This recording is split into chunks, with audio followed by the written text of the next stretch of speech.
the geniculate nuclei. These geniculate nuclei are two in number, lateral geniculate nuclei and the medial geniculate nuclei.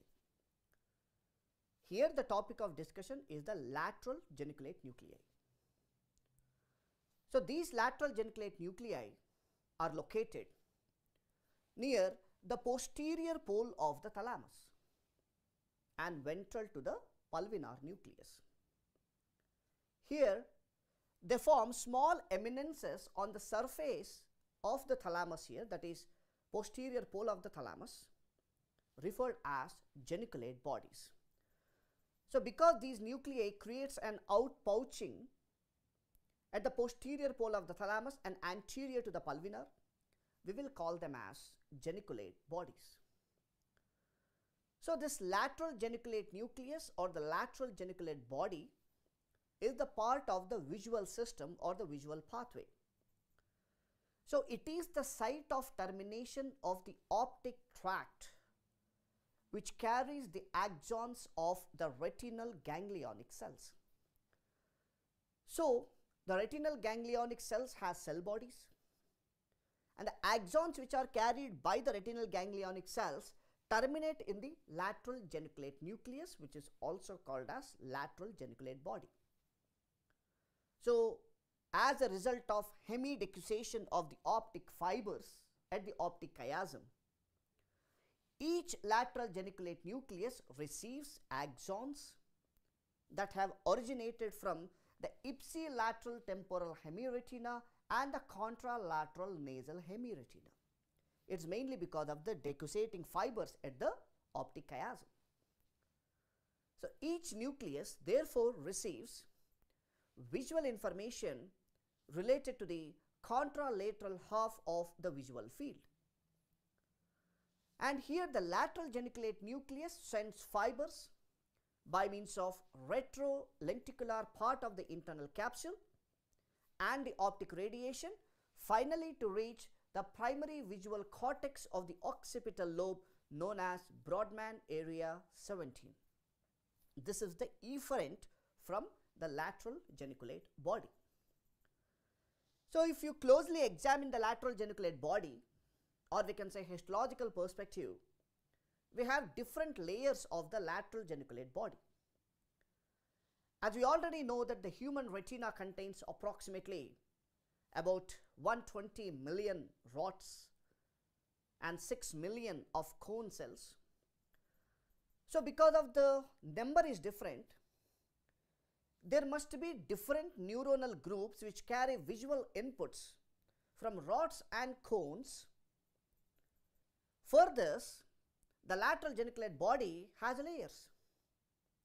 What it is? So, we have totally 6 laminae or 6 layers of grey matter, and we also have the intervening white strata composed of axons and dendrites. So, the two inner layers consist of loosely arranged large cells called as magnocellular cells. So, the magnocellular layer is layer 1 and layer 2.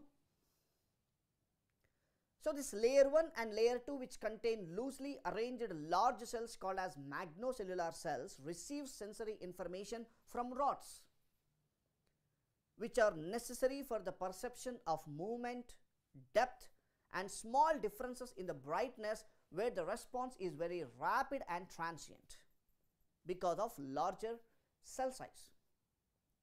But whereas other 4 layers, or we can say the 4 outer layers, consist of polar staining small cells or small to medium sized cells called as parvocellular cells. So, magnocellular layer is layer 1 and layer 2 which contain loosely arranged large cells which receives information only from the rods. But whereas the outer 4 layers, which is also called as a parvocellular layer, layer 3 to 6, receives sensory information from the cones which carry long and medium sized wavelength, that is red and green cones. These are necessary for the perception of color and fine details. So, where these responses are very slow, not like that of rods, and these are sustained. They are fast and transient in nature. So there are other type of cells also known as K cells other than magno and parvocellular cells. K cells means coniocellular cells. These are also called as interlaminar cells because they lie between M and P layers, which means magno as well as parvocellular layers. These cells are of much smaller in size and receives information from cones of short wavelength, that is from blue cones. So this is the anatomical connection with the lateral geniculate nucleus or the lateral geniculate body in terms of information which has been received by means of rods and cones. So what about the functions of the lateral geniculate body? As we already studied till now, the information from the rods and cones are terminated at the different layers of the lateral geniculate body.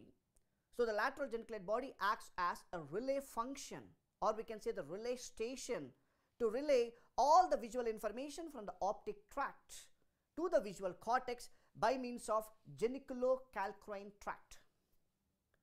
So to gate the transmission of signal, that is to control how much of the signal to be allowed to pass to the cortex, lateral geniculate body is the one which acts like a gate.